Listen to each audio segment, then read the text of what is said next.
So yeah, the interview is too long, and sorry for the length of the interview. This is part 3. And the next question will be, is my training modern or traditional or a mixture? My training is more on a mixture. And the reason why it's a mixture is I train for the traditional because I respect the traditional methods of the martial arts. And with that kind of view, I am totally saying that I wouldn't be where I am today if it weren't for the people who continued to preserve the older or the oldest martial arts disciplines out there.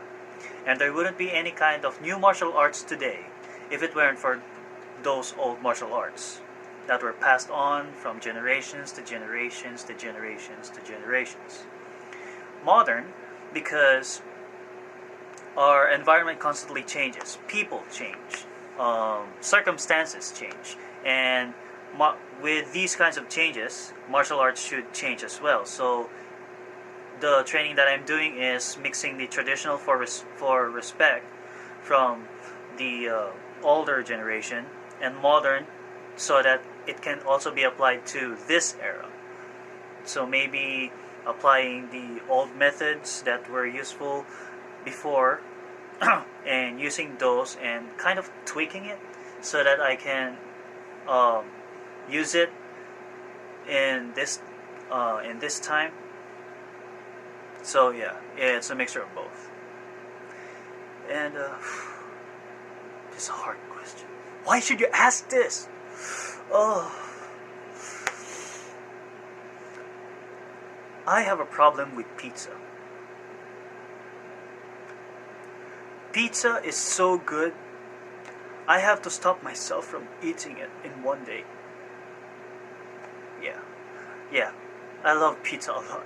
I so love pizza a lot, especially if the crust is stuffed with cheese. Ooh.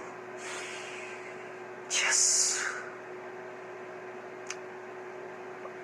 Sorry, I'm doing the interview. So yeah, I love pizza a lot. I do. And next question will be, what I would want to bring to the martial arts community is, especially for beginners out there, and to those martial artists who have stopped training abruptly, because for me that touched really a soft part in me, for martial artists stopping training, because for me, I believe that once a martial artist is always a martial artist, period. Once you practice being in the martial arts or practicing martial arts, even though you stop for 20 years or 30 years, you're still a martial artist because you're telling your mind, yeah, I'm done with doing martial arts, but your body is constantly telling you, I know that some people would relate to what I'm going to say, that your body is constantly telling you, hey, I want to do splits, I want to do punches, I want to do kicks, I want to do martial arts again so bad, why did you stop? And for that reason, I really want to show through this side, through YouTube, through the videos, that you can still do martial arts even though you're not in a dojo.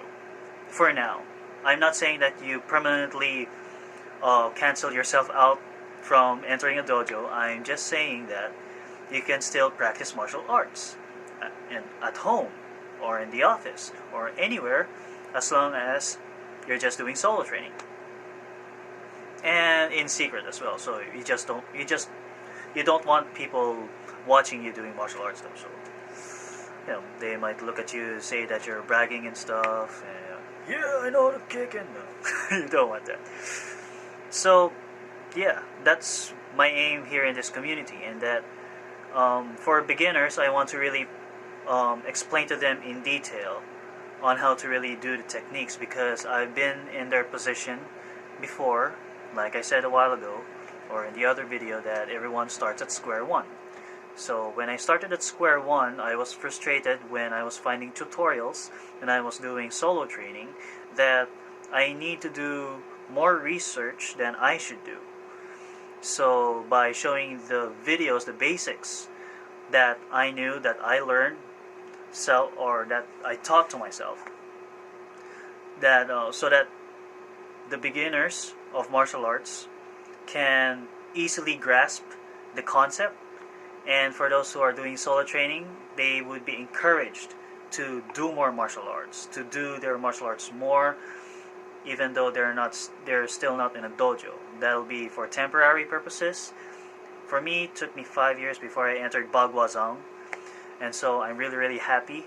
And it's also a preparation for both beginners and solo training martial artists to prepare their physical body, especially when they go inside the dojo. They don't want to enroll in a certain martial art and then they can't do it because their physical body isn't capable of doing those kinds of techniques. They're not flexible enough, or they're still too tired and stuff, and they're not conditioned. So yeah, that's my aim in the YouTube community.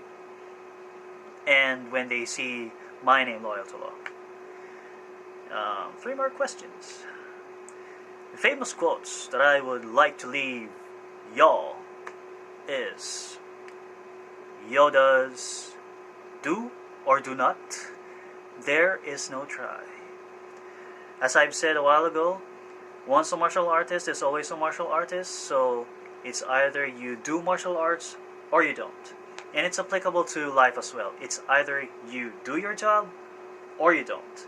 There is no try, because trying is just giving half of your effort, and you really don't want to give half of your effort and reap half of the benefit.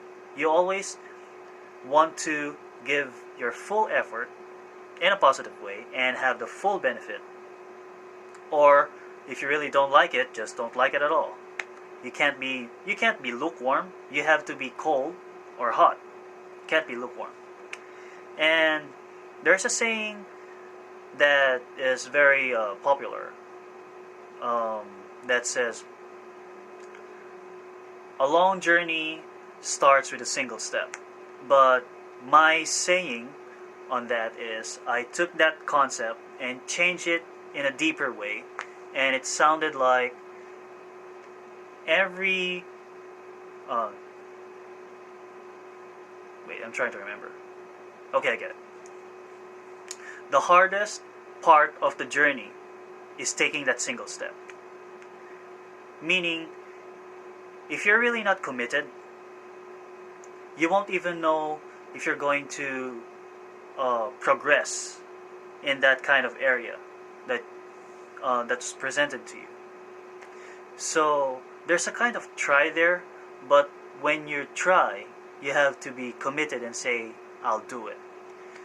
So yeah, if you're going to start a journey, the most difficult part of taking a journey is taking that single step. If you can't take that single step, then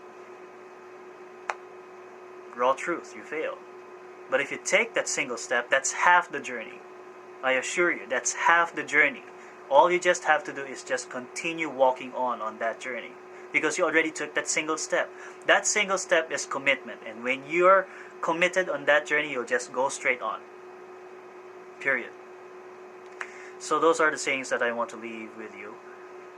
And the people that inspired me in the martial arts community would be Greg Park Sensei.